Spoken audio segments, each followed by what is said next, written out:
Yeah. I love the vibe of it. It's kind of great words you put out. Yeah. Should we get started? Sure. Yeah, let's do it.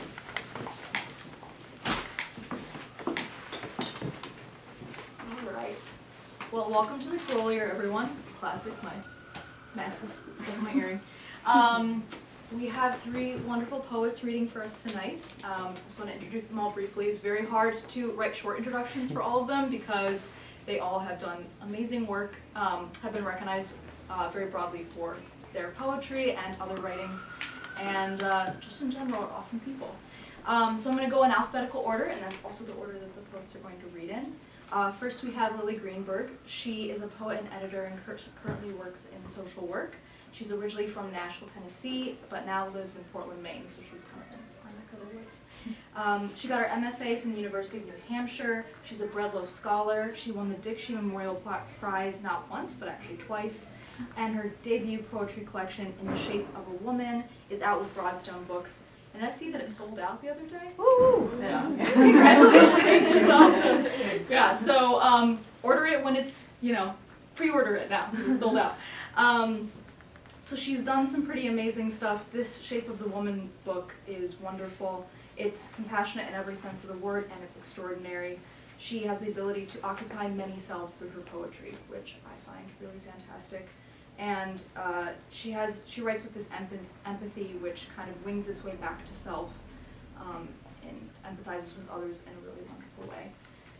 There's a line from her poem, After Great Sleep, which has really been sticking with me and kind of haunting me in a really good way. It is, some days I'm so clear-headed I can hardly stand it. So very excited to hear some of her poetry. Next up we have Sarah Mathis. She is from Central New Jersey, which she says does exist. And she actually holds an MFA from the Michener Center down in Texas and lives there now. Went to Yale for undergrad and studied English and creative writing there. Her debut poetry collection, Town Crier, was published by Persea just last year, and this is kind of your book tour in a sense. Yeah, very good. And it's already won the Lexi Rudnitsky First Book Prize, and this award has been won by the likes of Molly McCauley Brown and Suzanne Evanson, so she's in very good company there. Her poems have appeared everywhere, it seems. The Iowa Review, American Literary Review, and Poetry.org, among others. She's gotten support from many foundations, including the Civitella Ranieri Foundation, the Yiddish Book Center, and she's the recipient of the 2019 Torhouse Prize, and also a prize from the Academy of American Poets. It was really fun to dive into Sarah's work and kind of be in the swirl of her wit and her consonance of language. I think as you read, you'll hear this. I just had to read her poems aloud because she's what I think of as like a sound poet.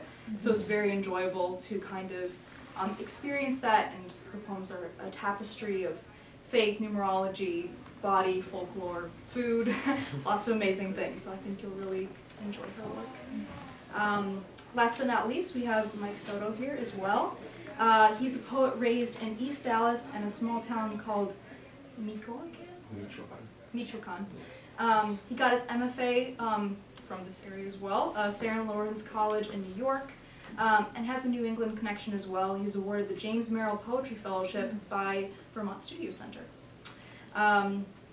He's author of the chapbooks Beyond the Shadows, Inc., and most recently, Dallas Spleen, published by Deep Vellum.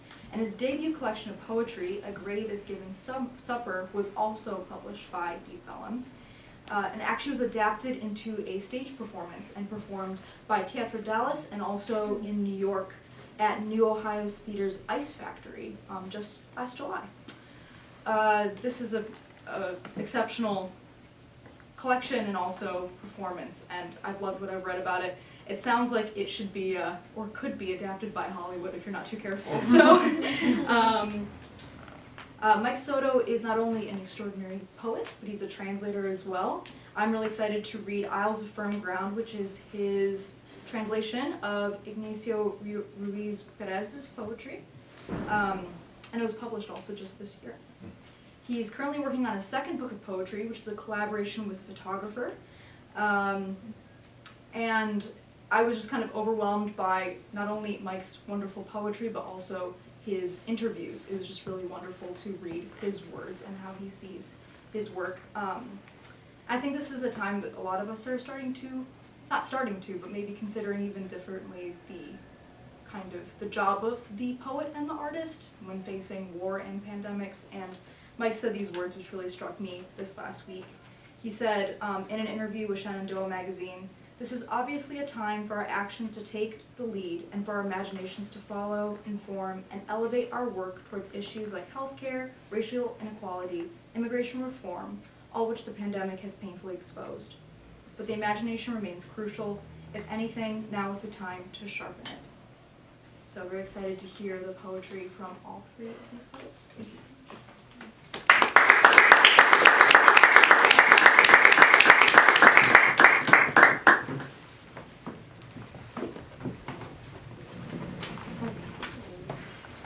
Hello, thanks for being here, and thank you for that lovely introduction. So this is the book.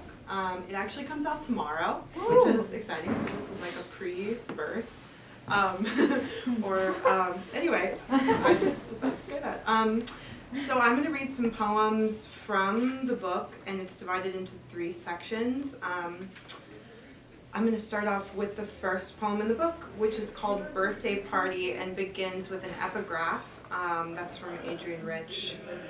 Here's the epigraph.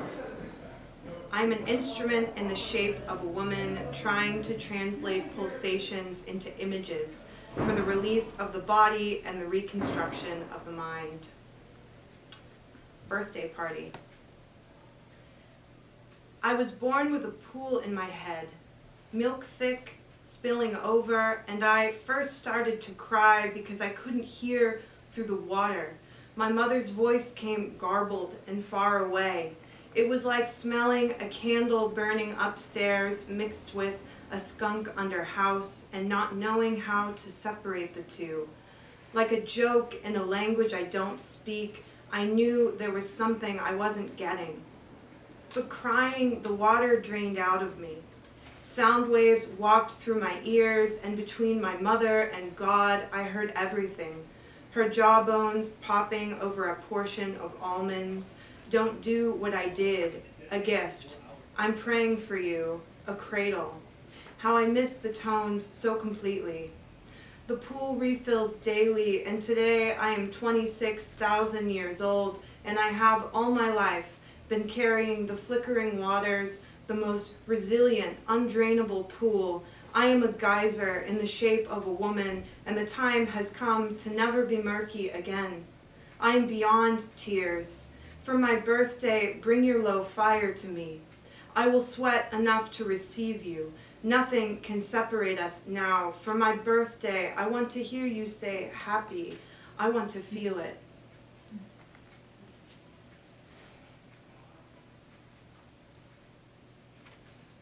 This next poem is, I think a little bit about the book first.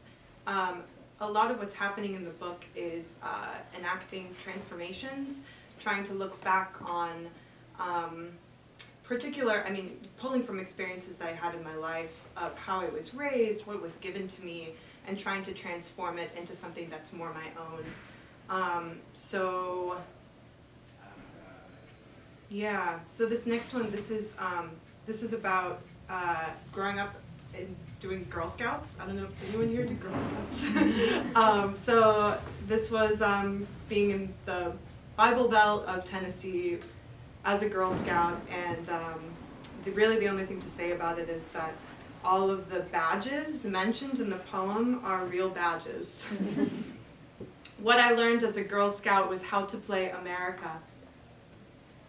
We set up table in the sunniest patch of curb, and to the people of Kroger, we were easy charity in our little brown vests.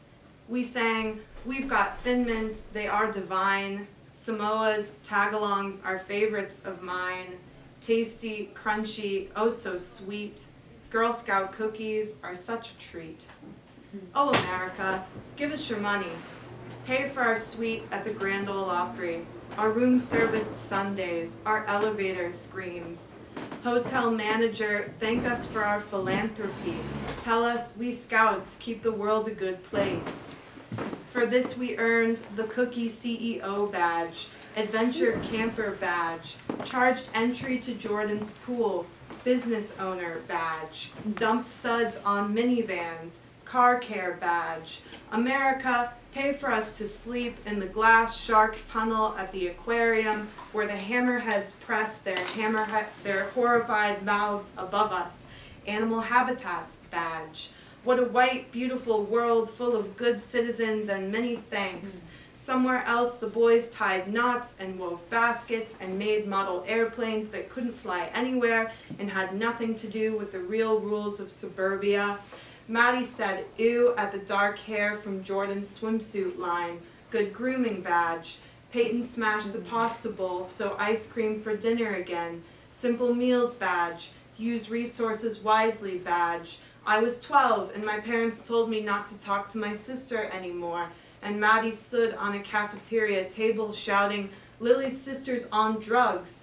Responsible for what I say and do badge. My family story badge. As a Girl Scout, I understand American success. I pledge allegiance to my country. I serve America's God at all times. I have the buying power badge. On my honor, I have tried.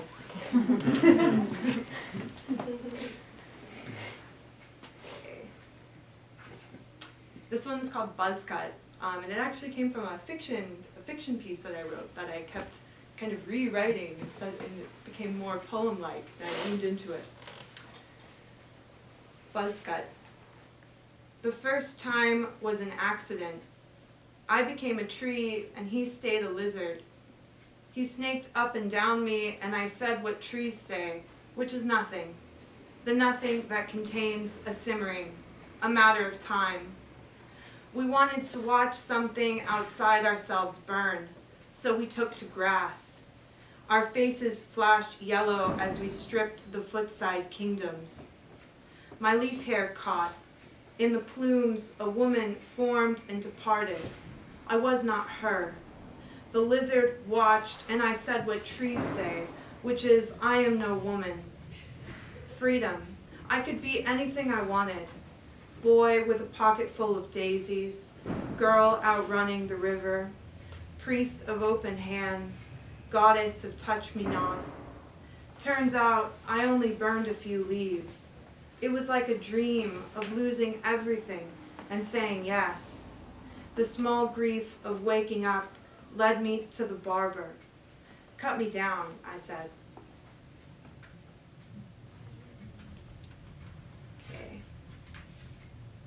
I'm going to read one more from the first section.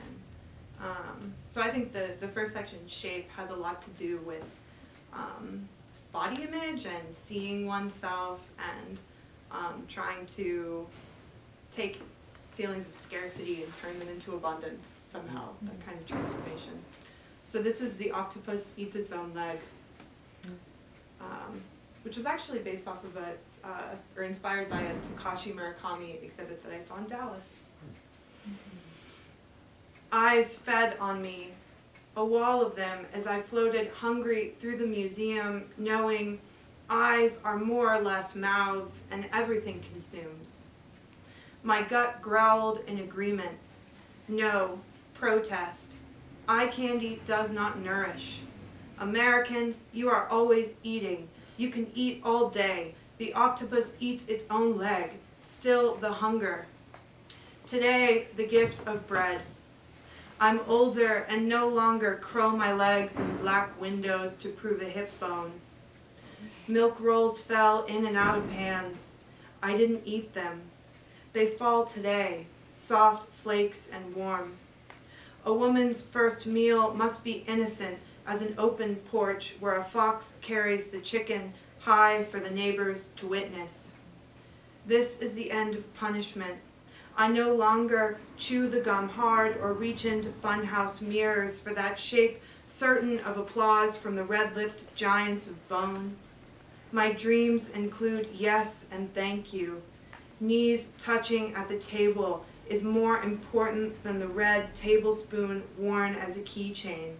And whatever I remember, my leg grows back thick as oak in a century of sun. I dream of flying, how my limbs pull like fins of God.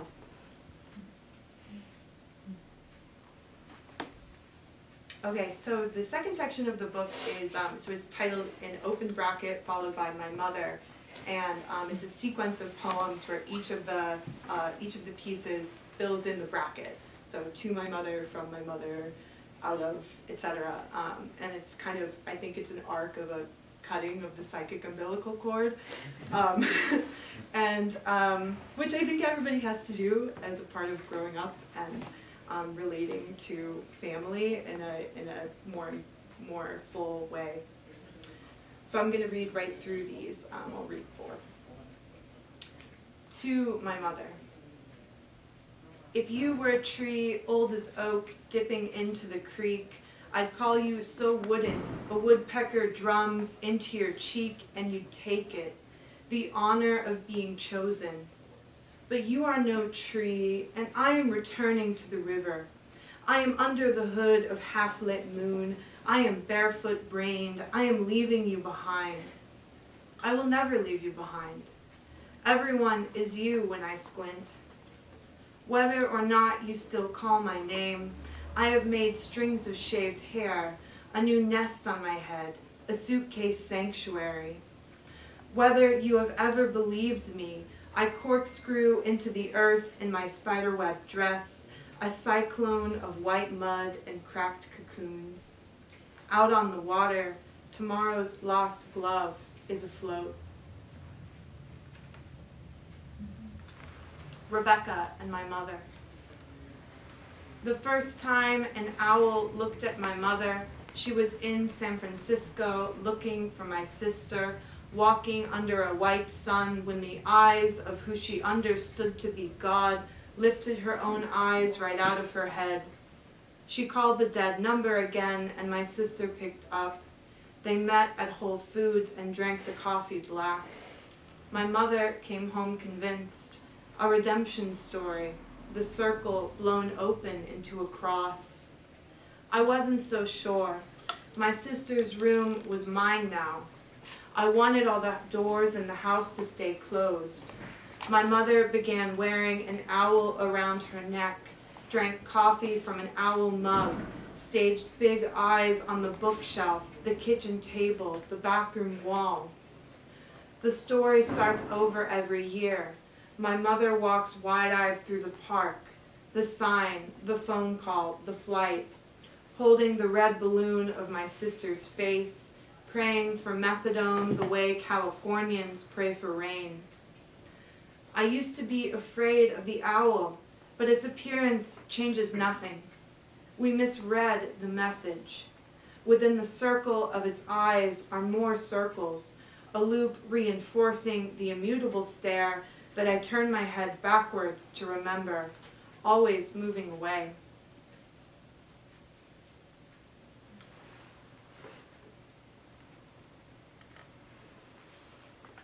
Between my father and my mother. Isn't it funny how I swam in you and then swam in you, and now here we all are, breathing the same water? That's the question. I am half in the water, half out, floating on my back. I don't ask. The 3 of us each remember things so differently. If my mother reads this, she will ask for an itemized receipt, the proof that what lives in my mind once burned its feet on hot cement, splashed Dad and God and everybody. I give her a towel pulled from under my body. I give her a carton of hollowed eggs. I can't prove anything. I leave the pool for the creek, but still I am always swimming out of my parents, to my parents, around and between, and so utterly unbeyond all who I am from. Tell me you want me to visit, they say.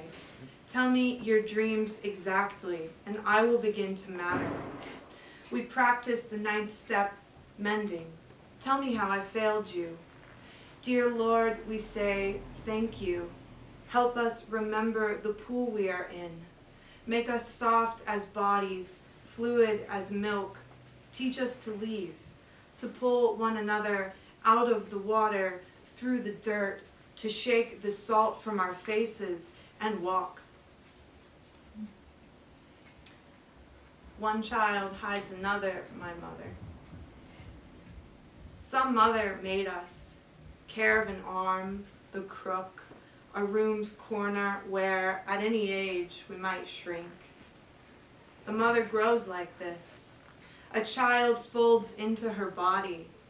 Moss of the forest, moss of the city. She is full of us. We cover her roots like blankets. Distance. A bird stands farther away from the nest. Her baby is hungry. Wide-eyed, it comes to the edge. It falls. When will we learn? Reaching for her, tumbling feet, and the sidewalk stands us up. This is how we say I. I am walking where you are not. Your clothes, I gave them away. This is my body. I am growing it. I am centuries tall, hungry, and lost in a field of blackberries. I take and more grow back. Body, belong.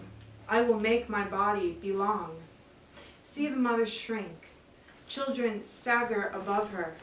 The ground, twigs, dead logs. Her hand can't grip a pencil. She is hungry, asking, who cares for me? Who cares for me? Okay, I'm just going to read a few more from the third section, which is titled Of a Woman. And they're what I envision to be these, like a reconstructed, I guess the book in general kind of functions in this deconstruction, reconstruction cycle. And so the first one is a lot of construction of like how the world was made for the speaker, and then deconstruction, taking it apart. This is the reconstruction. So I'll start with a poem that was mentioned in the introduction. After Great Sleep. It was written after a period of particularly intense insomnia when sleeping at all felt like having a superpower. So this is After Great Sleep. The house of myself, I understand. I found the water pressure control. Wind is clearing out the attic windows. My shoes are learning to share and sock abundance. The leak in my basement spitting waste. I have found a bucket and it is not you. What is it each morning my mother reads to herself? Finally, I can hear it, the voice of God. Some days I know exactly what is going on. I am documenting the patterns. Miles of traffic pass by the 5 o'clock movie and me inside. Me who bows before approaching the cats. Me who sings not the song being sung. My third ear, my whole body, is standing at the bus stop of great seeing. What a snow globe I am. Watch me reach into a dumpster and pull out $20. My whole body, am stepping out from behind cracked glasses and welcoming the big box of wheels rolling over the road.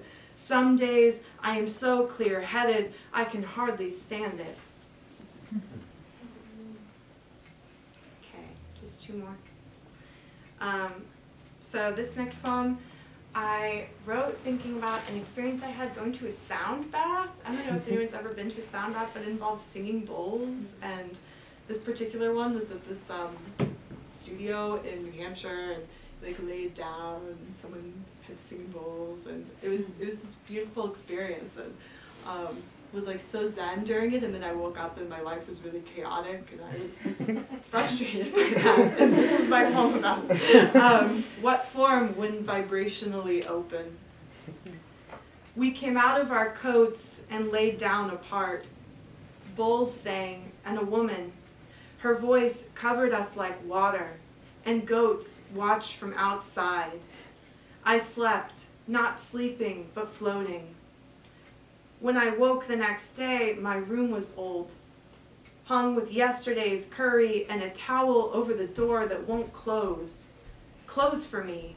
I pull one door and slam against another, caught between rooms that won't end or start. I am dumber than any goat lost in the neighbor's woods. The only true word, almost. I want impossible things. A hallway I can pass through and say definitively then and now. None of this spilling, trickling, carrying over from one life to the next. I want to wake suddenly taller, longer, and certain that all of my dresses and pants must go. It is time to start again. Imagine, to be completely, for one moment, not changing. Still enough for blackbirds to think my shoulder a safe place to land. To stand at the edge of a tree's shadow, light cutting me in two.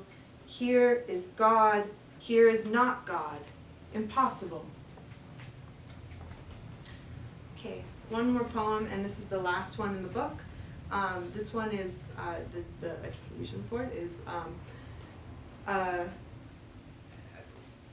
I wrote this on the elliptical machine, and that's on the occasion. I wrote it on the elliptical machine, and I was listening to music, and I was like really feeling the music, and I was like, I want to write a poem that makes me feel the way the music makes me feel, and this was my attempt to do that, and I was specifically thinking about an experience I had going to a music festival in Chicago, and it got rained out like in the middle of the festival, and we all had to evacuate, and then we all like re-entered the festival, like this mob of people going through the mud, and it was kind of this amazing experience that I wanted that force. And so this was my attempt. Anyway, it's called Poem. So all 100,000 of us spilled out of the festival into the streets of Chicago and sat pissed in a Dunkin' while the rain wall turned the sun off. We snapped hairbands, toe kicking, every outlet full of charge. Then we did.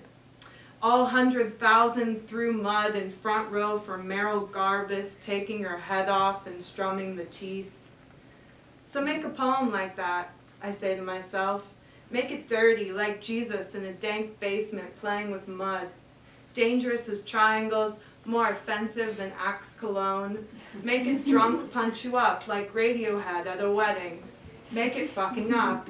What can't language do, this virus, this sponge? Reader, confetti your party drugs and get real. This poem is infertile and sexual as men in flip-flops. It'll die young. It shouldn't have. It's here to change you. Yes, you. Alone in your window. Are you not someone else now? I am.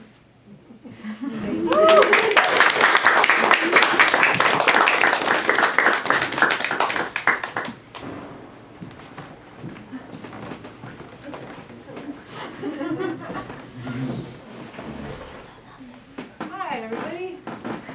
Okay. Pen, list, and book, clock. Me. Hi.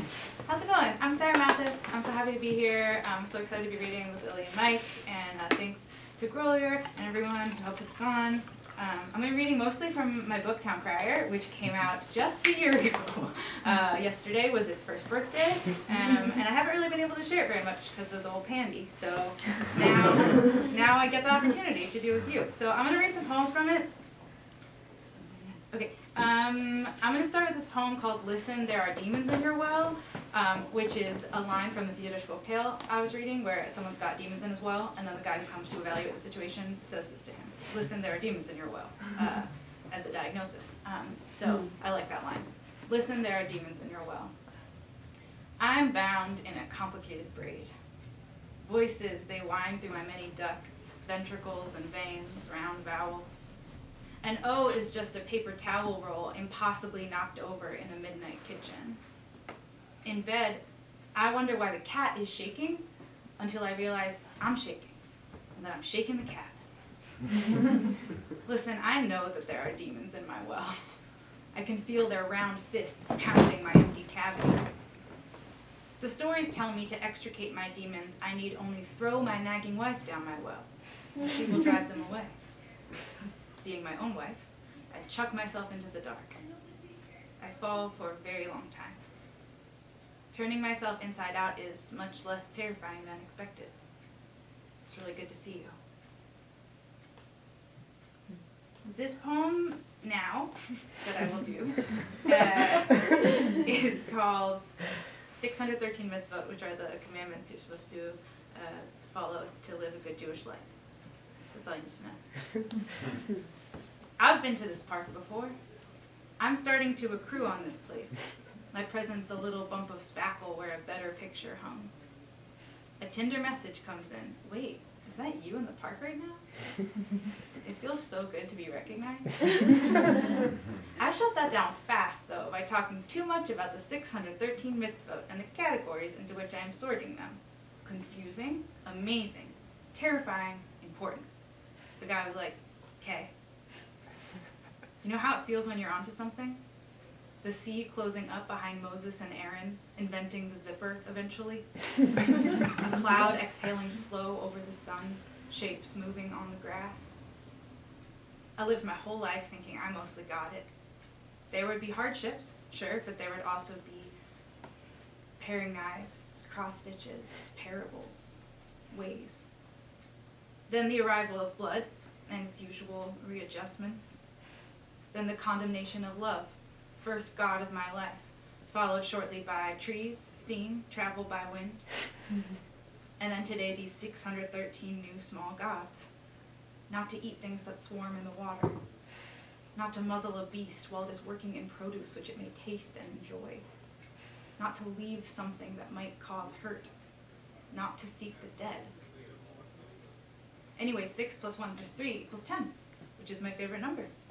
And 6 minus 1 minus 3 equals 2, which is, you guessed it, my other favorite number. Is this a numerological mysticism? Is this the transformation of 10 to 10, of 12 to a dozen, of 2 inevitably to parting?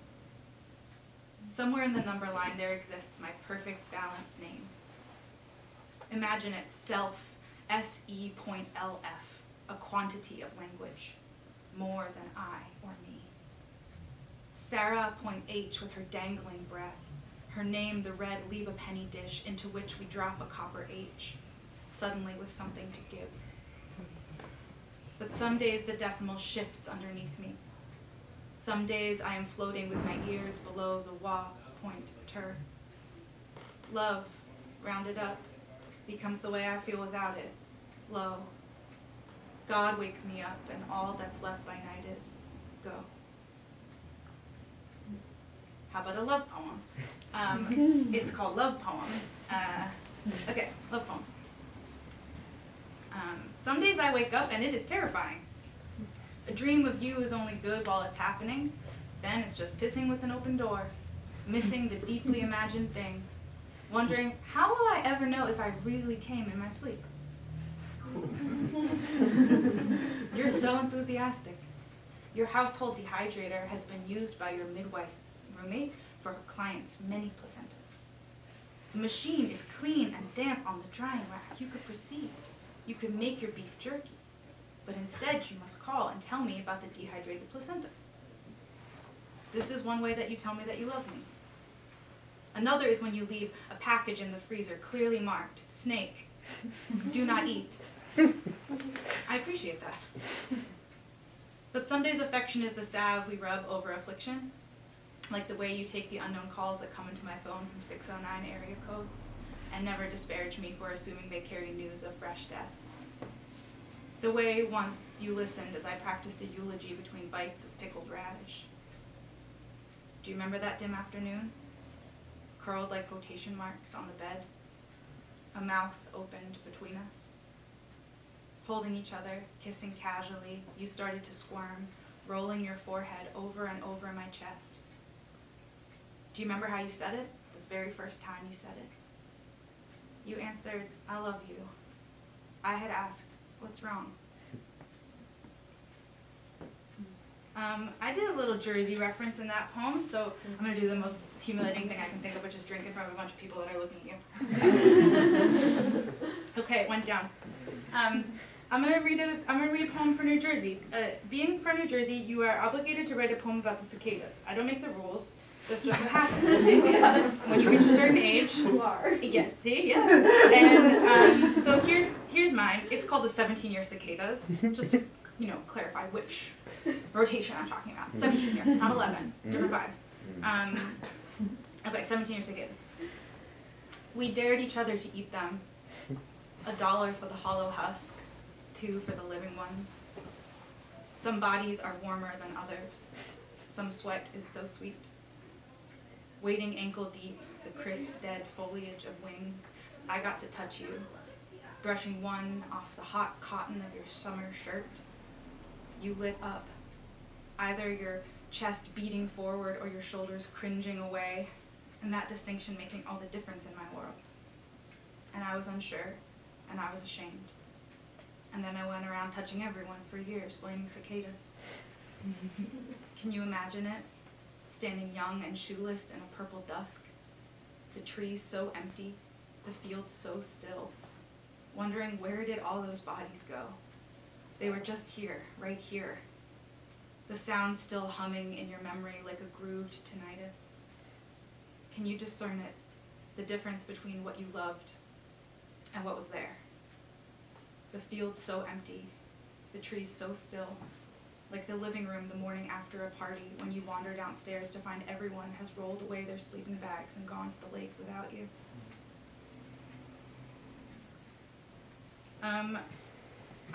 I'll do another one for New Jersey, maybe a little cheerier. It's my only thing about me, it's my only personality trait, is that that's where I'm from. And I love it there, but also it's complicated, you know? So this one's called Harder All the Time to Go Back to New Jersey. My old friend makes me sit in the car forever when we get to the bar to feel the way the engine purrs or something. And having never participated in such a traditional show of homovehicular sensuality, I sink into the seat and paw his jacket for a lighter. Hold my cold hands up to my cold face. Try to discern what is colder. Inside eventually there is all-you-can-eat crab someone else is eating in quantities so normal, it breaks my heart. Put on something sad, friends, let's clear this place out. I remember when low brown ceiling, mural of women in stiff bonnets. Look, I know how to pour a beer so it doesn't foam over, I just didn't. Across from me is a girl who greatly hurt a friend of mine, who, in 2 weeks' time, will greatly hurt me, so, you know, pick your battles. The one I pick with her tonight is about her order of potato skins. I want to know what they do with the potatoes. They skin them, she says. I hate her so much. I want to kiss her. Long and surprising, with the loudest mwah. Everyone is outside smoking. I'll go when they come back. Behold, an orphaned potato skin. I set it down like a boat in the closed sea of my glass, watch the salt blast the beer into a fizzing electric kiss, and go back. Pop rocks, purple skies, under the Bradford pear trees. There's a special darkness cast around a single light left on at home. Sometimes I think if I had known they were just joking about eating the roach. If I hadn't pretended my voice was gone a full day after it had come back. If only I had known that the ones I would love were the ones that would never leave, and that the staying would make them so unlovable. These are all real bummers. I'm trying to think of something I can spice it up with, but to be totally honest with you, these are the cheeriest ones.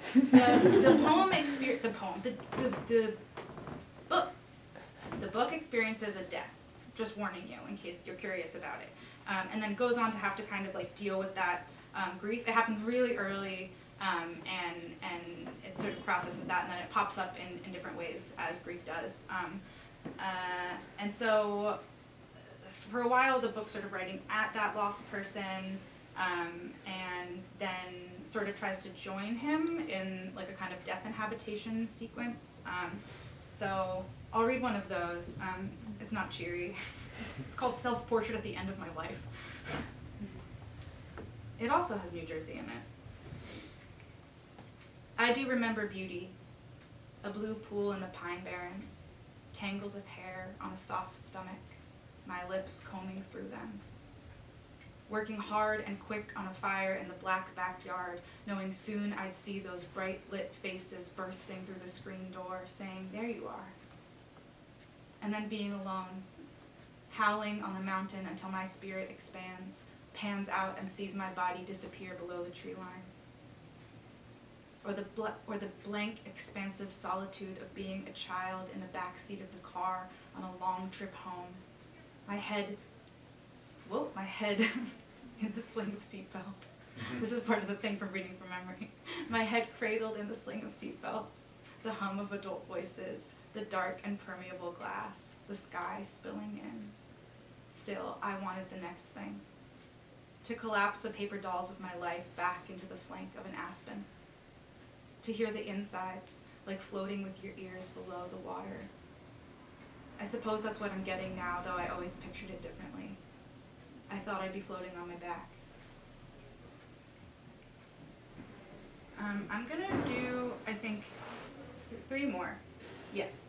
I'm gonna read 1 more from the book, and then I'm gonna read 2 new ones, because I've been on a book tour for this book, Town Crier, and it's been fun, but I've also been reading these poems a lot, and I haven't really read any new ones, so I thought maybe I'd try it out on you as a little experiment.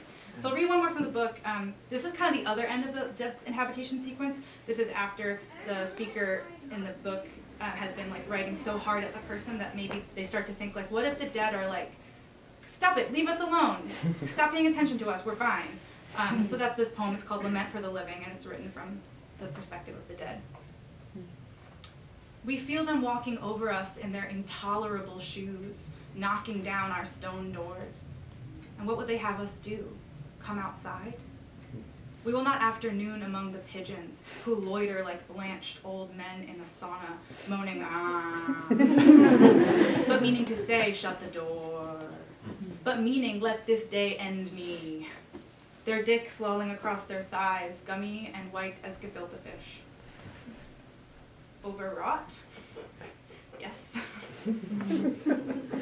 But this is just one tunnel through the story, and it is not one that leads to some outside that is sweet and green. What if we had known we were in the last 5 years of our lives? What a relief. To look around and say how fine it is, to awaken in the cracked sun, to knock back a berry into our mouths like a large and living pill, to have 2.5 years to eat before our time is reset into a new measure of halfness. And it goes. For decades, we split ourselves across the longing of an asymptote, until one day we reach down to wipe, and we're putting our hand through a ghost. And then it becomes intolerable, like fruit salad. A grape disguised in the juices of a cantaloupe. We leave behind a dotted line, and all these people, they follow it like a map to heaven, when what we meant was cut here. Okay, I'm gonna do some new ones and then I'll be done. Okay, I'm gonna read, okay, this is called What a Relief, which I say in the last one, so it's like a little connection, like a fashion collection. What a relief. I'm gonna read from this is so weird for me. I have finally espied the rumored dog 2 chain link fences over. He is huger than promised.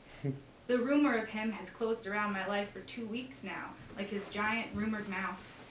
The certain dog that lives in my house is named Little Brother, like a human, and takes tramadol twice daily by way of warm cheese. Even the disgusting chunks of life do not delight today. In the shower, my new loofah shakes the soap into thick dollops that land on my skin like cream. I am the messy and delicious underside of something new to the market. Why am I back in the shower again? I used to play this video game in which Spider-Man says, over and over, hey, how do we get back to the city? I've been thinking about that sentence for 20 whole years. What if a shower was so important that it absolved someone of a murder charge, like in that movie I wrote? Often I believe I exist to remember everything and do nothing about it. But then I smack a dutiful yoga mat across the ground and begin the meaningful work of giving myself less credit. Today I was interviewed about my poems for the first time, and one of the interns responsible said, this next one is hard to explain. I guess my question is, liquids? Do you know, can I tell you what I would give to look across the table at someone and say, you want to get out of here? And watch them nod, and watch them get up, and watch them go. Okay, last one. I realize I should have done these in the other order because this one's got a shower in it too, but this is why we do this. We learn together. This one's called Ride on Mower. Thank you so much for listening. Ride on Mower. There he is again, My neighbor on his ride on Mower, out for a mow. Inside, I am attending to my inbox, which is furiously clean. Yesterday, it had 8,888 unread emails. It was full and delicious, like the idea of an apple. Today, under force of judgment, I have falsely emptied it through the sick magic of the search bar. I feel like I have performed a thorough bloodletting on a thoroughbred pet. I cannot own a fat red seed of unknown origin and move it coast to coast in my cheek like a Wonka treat for squirrel women, and also unsubscribe from the mailing list for Nordstrom Men's Collection. I cannot be these two people twonce. Just as at once should be two things and not one thing, so should I, famously one thing, be maybe no things at all. When I sat down to write today, I knew what I wanted to say. It was heavy and meaningful and written in Hebrew. I was going to learn Hebrew. Instead, a little internet purge, a sudden want to be immediately alone, and the wish that I could have it as fast as I wanted, that I could already be naked in the shower, lifting my face up to the water's face, pummeling my breath out of place, blanched and present, a softness thawing its way through my dense center. Last week, Hedgie said she was as a delicate whitefish in a sous vide, juicy and falling apart. I said I was as a tuna steak in a neighboring sous vide, and she said that's how you ruin a tuna. Outside the window, my neighbor is still running his ride on Mower in neat circles over the grass. We both know he's not out for a mow. He's out for a ride. I want to expand until I disappear, to be eaten in the steam like the sun bleeding out behind the last low clouds. This is the most complicated shower known to man. It's also my fault, the being known to man bit. What happened in the shower is that somewhere down the hall, someone turned on a faucet, and the water on my face went instantly cold. And in that moment, I understood death calmly. And I was so full of that I looked down, but it didn't stop. So I looked up, and it didn't stop. The divine, the absurd, the bereft, the complete. Here was my tall and shining Shiva, my Pantene Pro V. Thanks so much.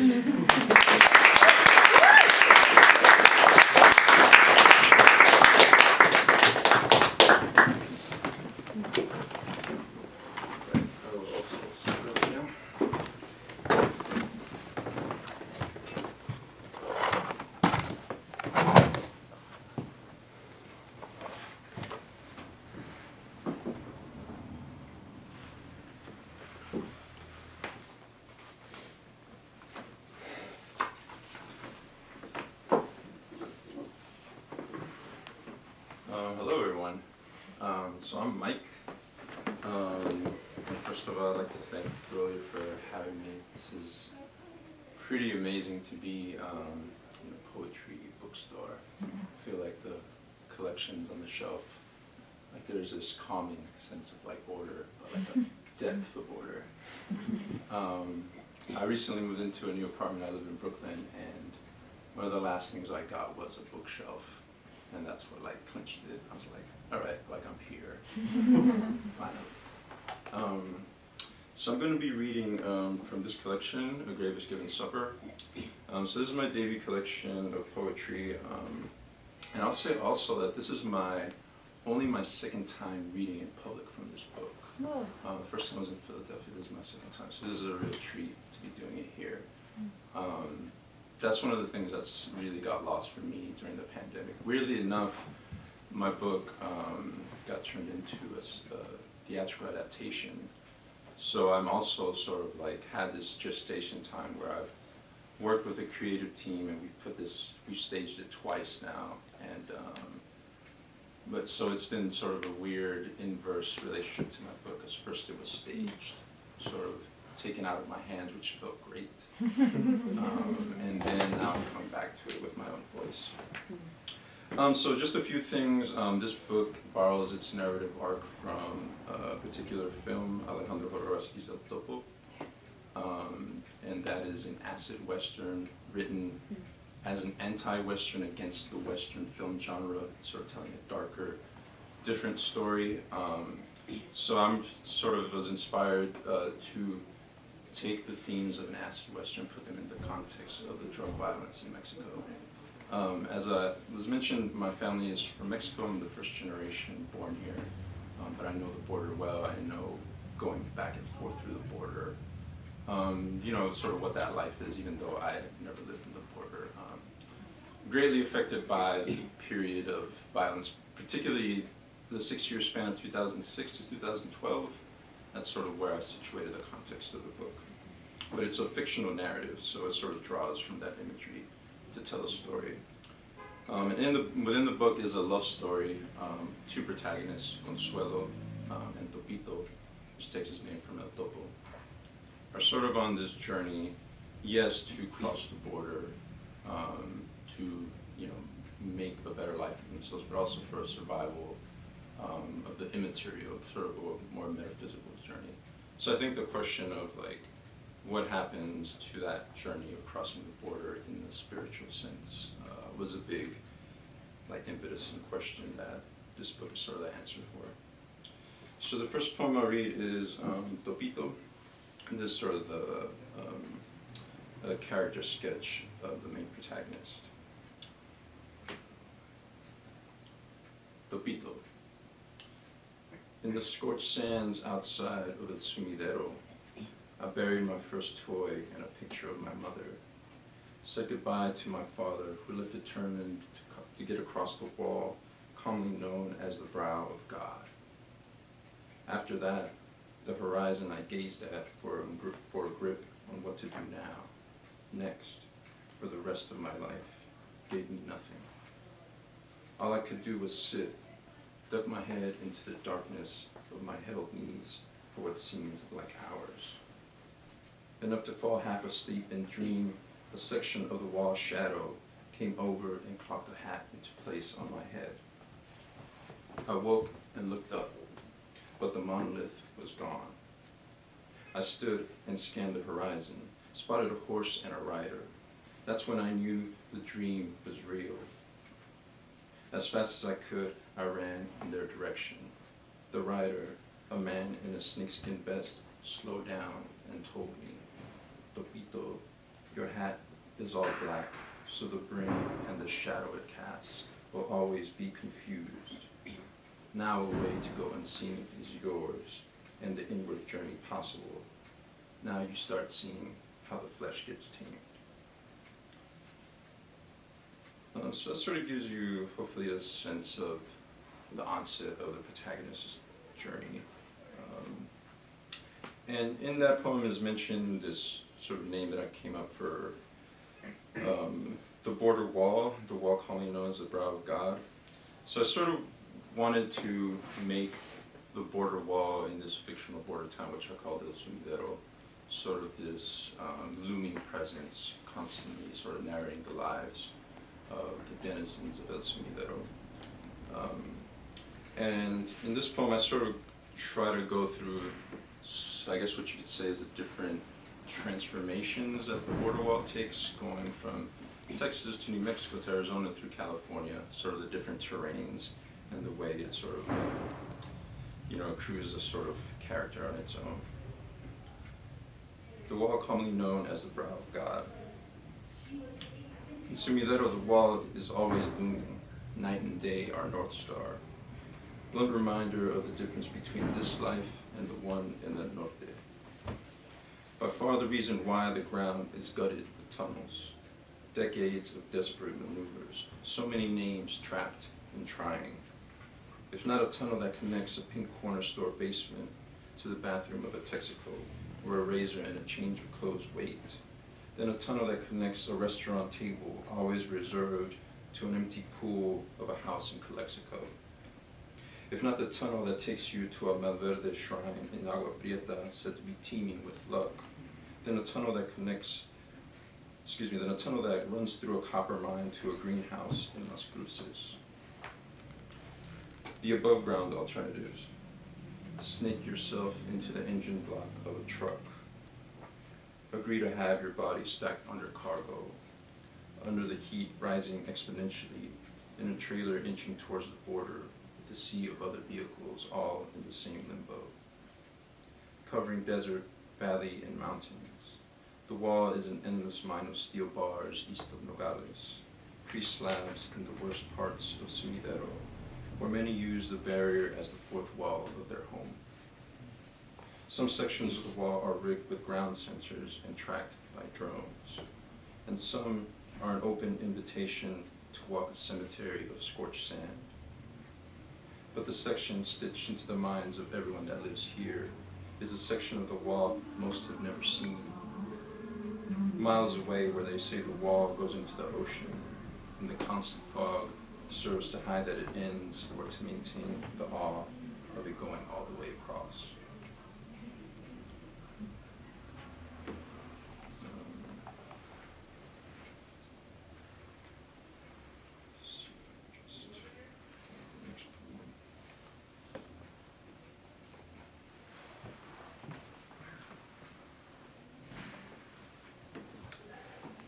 Okay, and so this poem is sort of about getting across the wall.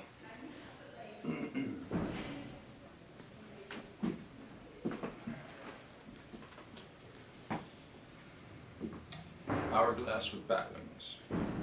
And there's a few memento mori sort of themes and symbols in the poem, speaking of death.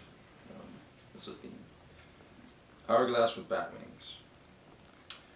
With boots we've offered to landmark the sky, tossed up, caught by the wire as a handcuffed pair of notes, as bats that would sing upside down had we not cut out their tongues to make cradles for slingshots.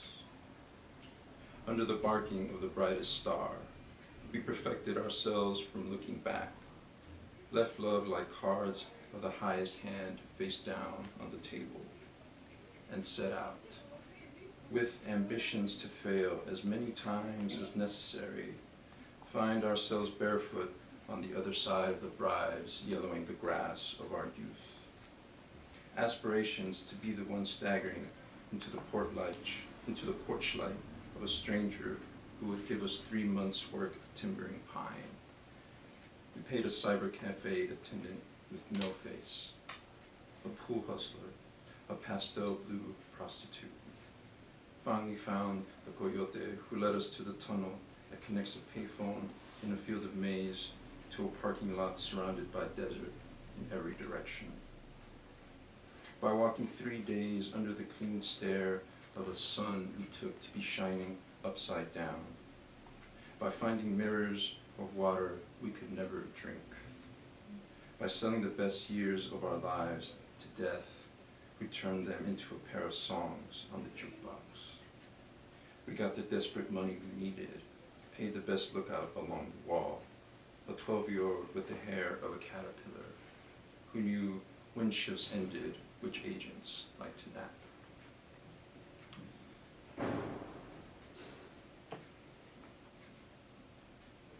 And I'm feeling pretty inspired by Lily and Sarah's reading. Themes of like letting go, remembering. So I feel like I'm gonna venture into those poems.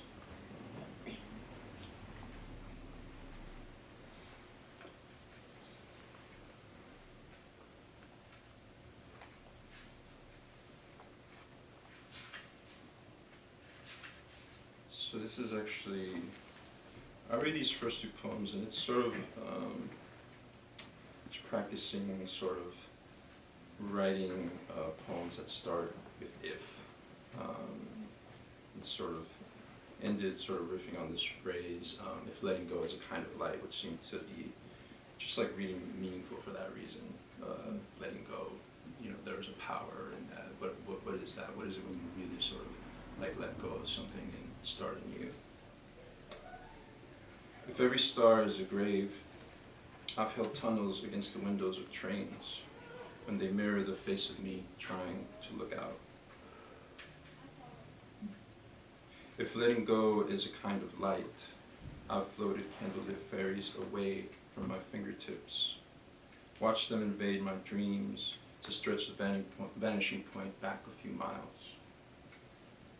If letting go is a kind of light, the live handles of a kettle once burned me.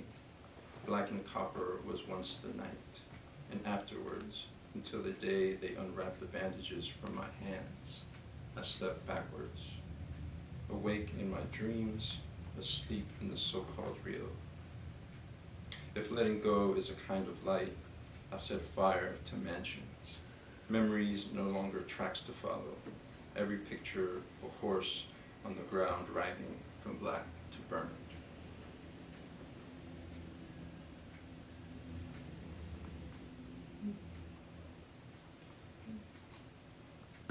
Okay, so this is a Consuelo poem. Instructions for Consuelo's yes. Tear a window on the pomegranate's flesh. Smell the bright blood of its seeds. Rest it on the shoulder of the grave. Let that wound be a light you left on. Place it in the manner that best punctuates the still life. Gravestone, gray flowers, grade of moss and lichen grimed over a 3-year fall. Walk the path away. Think of the garden you'll inherit if you turn back.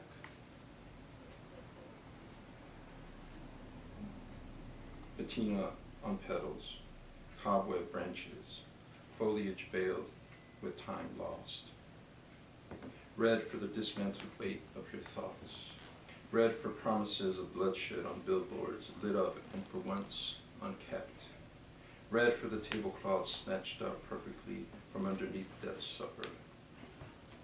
Take the memory of that scent. Lock it in a drawer whose key you'll have to swallow.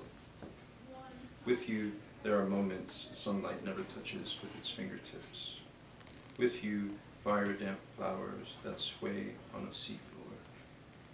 With you, this need to arrive at a glowing curtain, enter the photo booth, and let it give you a strip of your real face to place in the corner of your vanity.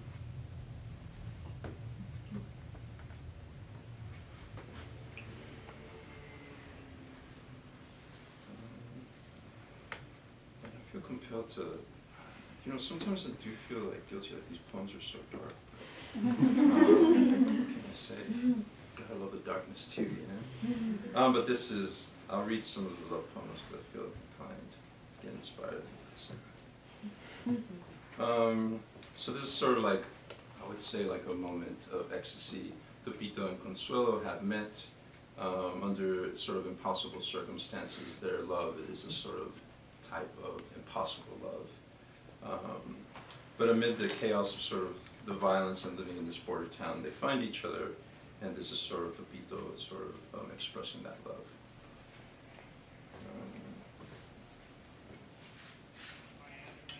Okay, so these go together. At the top of the Ferris wheel, the city on the other side of the blackout, dressed in bridges and blinking lights, stared at our sudden death with an utter lack of surprise. Windows wide awake mocked our existence on the wrong side of the wall. But this moment, stranded at the apex of the dark, after the veins of all machinery ran dry, before the panic settled to dull frustration, when Consuelo sees my wrist white, told me always in her dreams an anguished dog yearns to be saved from the argument it's having with its tail. This blackout is what it wanted, to be taken by the scruff, to be stranded in an instant where the difference between life and death is a hummingbird. She took my hand into her dress, told me the difference was smoke, a snuff candle's hair, the difference between black and black if it bled. In between her thighs, the weather was strawberries. The weather was her rushing to get me inside.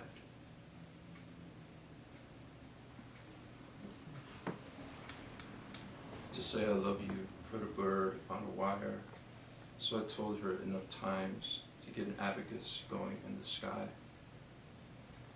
To follow her body made my heart beat a flight of stairs, of swallows twisting up to the tower of a bell which went silent on the condition of Consuelo and me and dusk and the roof suddenly everywhere around us. We weren't afraid. What people thought of us on a distant ship that would never reach the shore. And since every day death said hello in a different manner, not one kiss went missing, not one ecstatic gaze, nor the desire to love each other above the apathy of passing cars, the people coming to church, crossing themselves, and us giving up their blessing by mistake, the baletero barking out his flavors, making us laugh, because what kind of ice cream man is angry?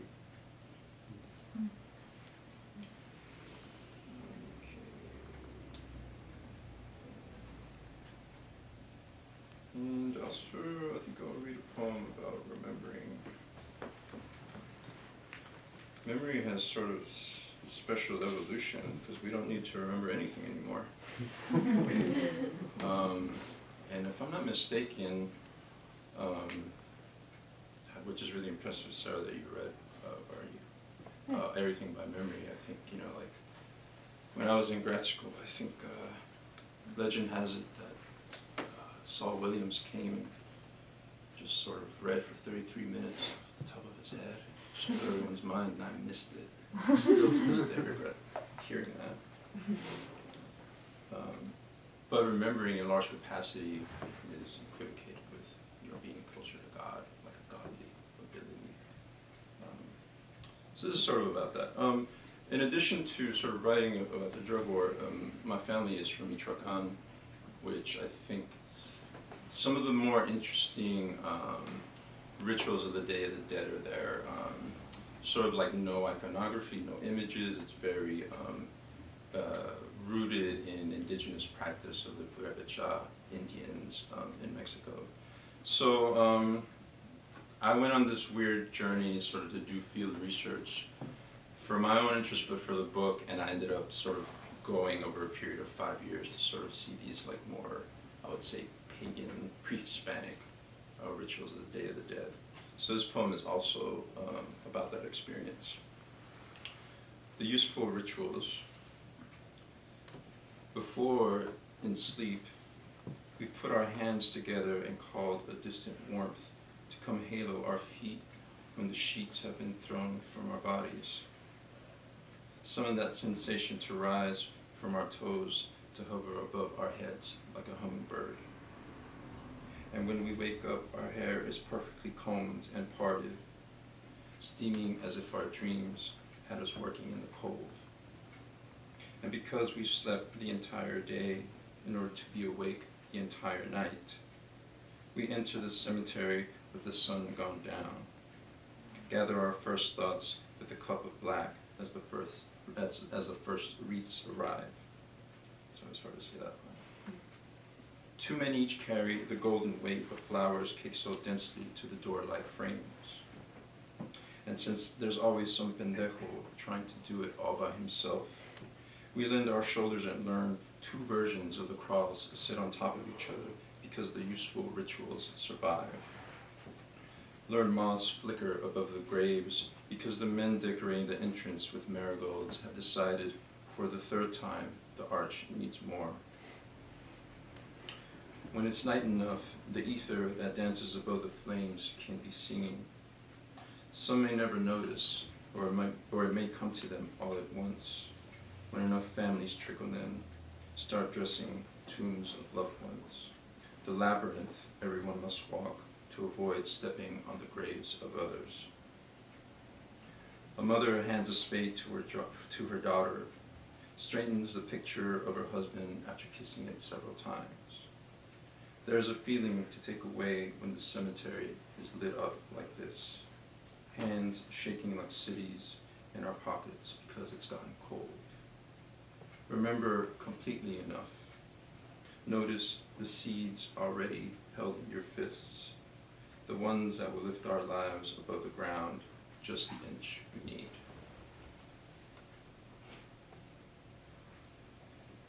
And I think I'll close with this poem.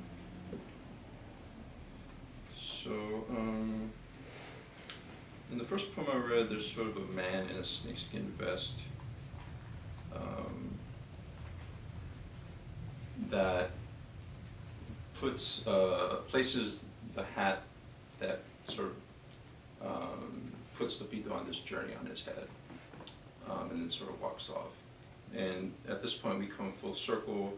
Topito has sort of been, gotten himself involved in the more violent side on his journey, but he comes full circle and sort of finds this man in the snakeskin vest again at this point, sort of toward the end of the book.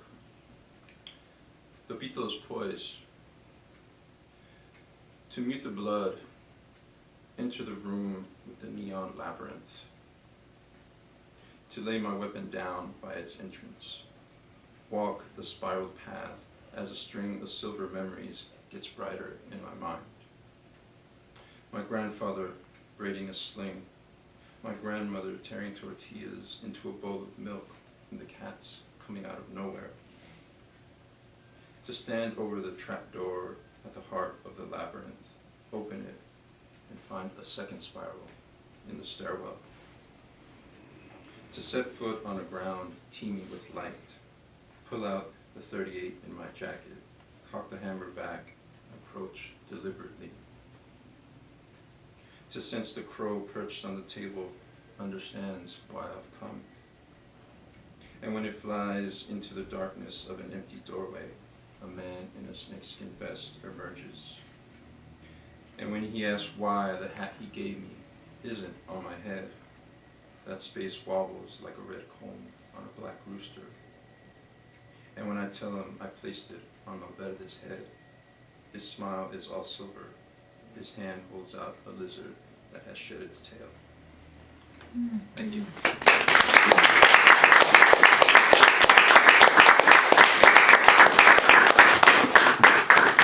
So we have time for a short Q&A if the poets want to return up there.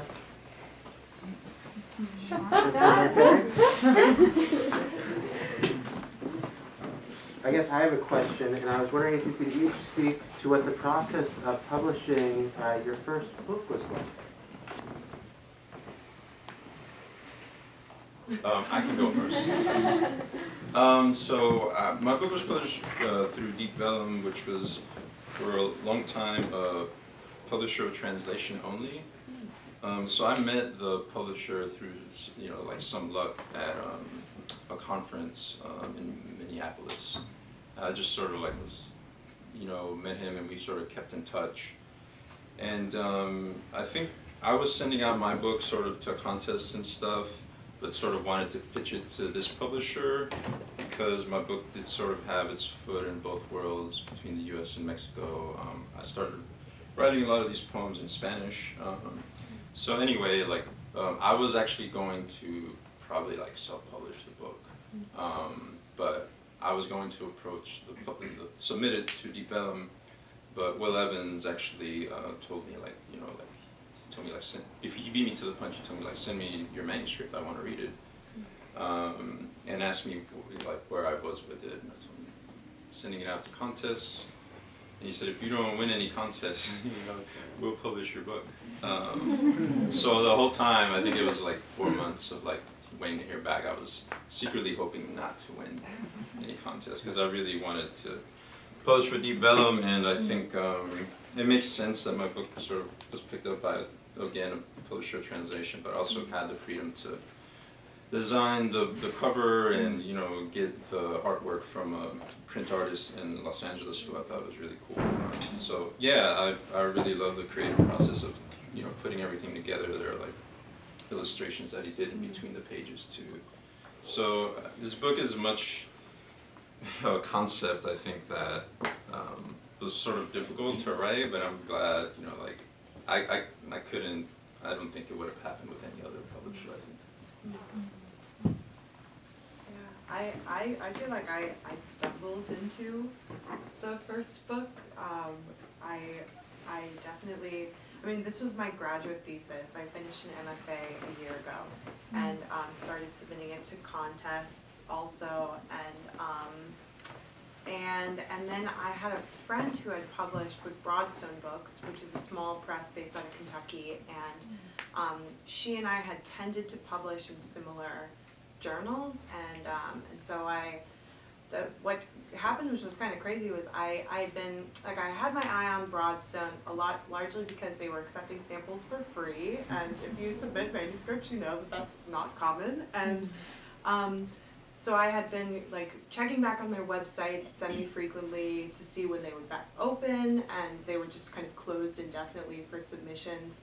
And once when I checked they were open, I sent a sample, and their website said they would respond in 3 to 6 months, and then I got a response that night saying, we just updated our website and no one else has submitted, and go ahead and send us your full manuscript. And I was like, and then I did something really stupid where I like went to the post office and was like, this is a book, so I'm sending it media mail because it qualifies as a book. Because I was really excited, but that's the slowest way to send anything. And so like 2 weeks later, it arrived. The publisher was emailing me like, did you send it? And I was like, somebody actually wants something and it's not arriving. And yeah, and then it happened just really quickly. It was total luck, like right place, right time. And ended up being a great fit, and they let me also gave a lot of leeway for the book cover. I chose my own artist. As a queer woman, it was really important to me to have a queer person design the cover, and I chose a friend of mine named Ansa Stamper, who's an artist from Philly. And anyway, she designed the cover after reading the poems, which was a really beautiful experience. And yeah, so I feel like I'm kind of just still like trying to adjust to the light always. Like I'm like, okay, how does this work? What am I supposed to do now? I still don't know. I have terrible imposter syndrome, but I'm really glad to be among you. So yeah, how about for you? This was also my college thesis. I thought it was 2 books. College? Whoa. Grad school. Graduate school. Not that. Yeah, I'm 30. And I thought it was 2 books because, thanks Becca. I thought it was 2 books because I was writing these like Greek poems, and then I was writing these other poems, so I thought, turns out they were all Greek poems. In a way, I just kept noticing that things that were showing up in this like other like chattier voice that I was working in had a lot to do with the more kind of like direct like bereavement work that I was doing. I thought for a while it would be like, I don't know if people know Brendan Hillman's books, Death Tractates and Bright Existence. They're 2 of my favorite books, and I sort of thought they'd be like that. Those books are amazing. I don't know why they're not taught like all the time, but it really ended up realizing that that it was one body, and that the story that I wanted to tell had to do with like looking right at something really hard and then looking away and having it show up peripherally in ways that you don't expect. I submitted to contests. I just got really lucky. I got 1 rejection right away because my best friend Chessie Normile, whose book is the best book ever, she won that contest. So that was the best rejection I ever got, to be like, sorry, you don't win, because your best friend's book is, actually I think well, I thought it was over here, but I could be wrong. But you should get it. It's called Great Exodus, Great Wall, Great Party. And yeah, so then that happened, and I worked with Persea, and they're so great, and it's a really weird experience, and I would like to be done with this one, because it's really been hard to write after this. I've been having a hard time writing poems, so I'm starting to think that maybe tour it around, tell you guys about it, and then maybe I can write something else. Could be nice. But yeah, that's it. Awesome. Well, let's give the poets a round of applause. We have books for sale. The poets will be signing books. If everyone could please move your chairs up against the wall. Thank you so much for coming. Thank you. That were great. I really enjoyed it.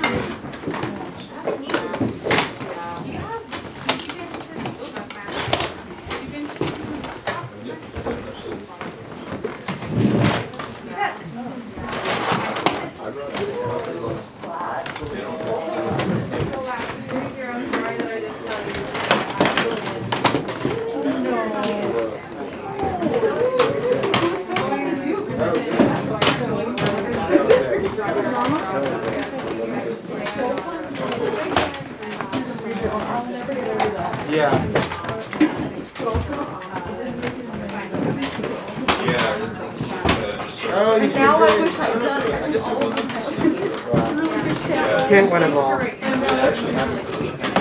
Camera over here upstairs.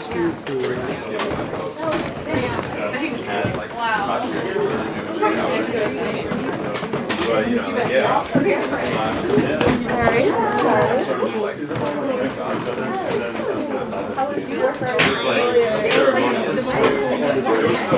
Famously, she started that way and she wanted to do it. No, but really, I was like, who's this like chic, like leather jacket with the leather shoes? Hi, how are you doing?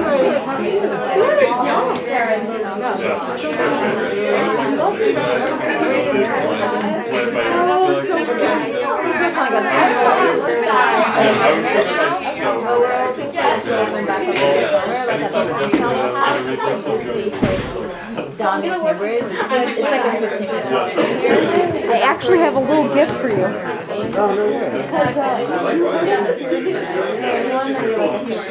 Oh, she got a crazy.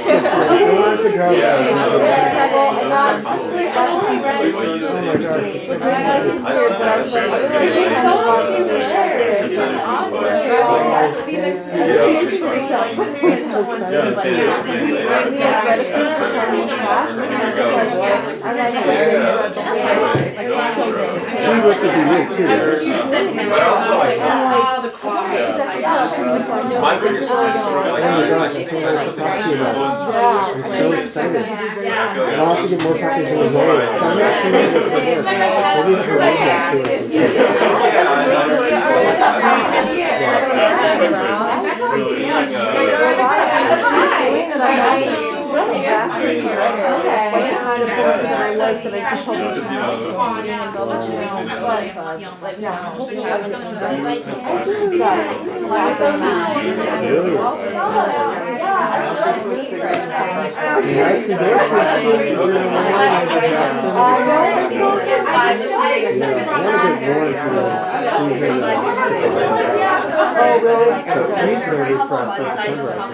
No way.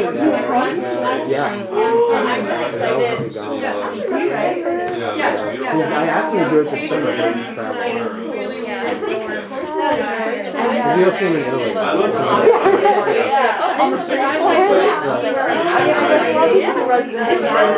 Yeah. Oh, really? Yeah. Perfect.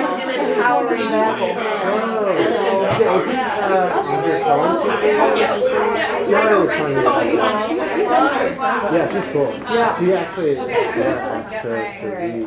Also, do you agree?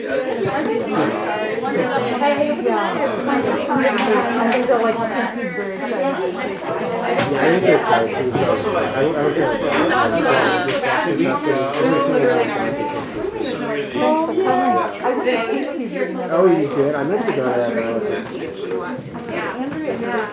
Yeah, she introduces everyone. Oh, okay, yeah. But please have a like, we just had us like cracking up. Definitely come Yeah, back. I didn't know that. During the day, Bill was really just awesome. constantly. Yeah, I will come back. I'm like That's actually in the super Harvard serious. area. It's the best kind of Every surprise. week. Tongo! Oh my god!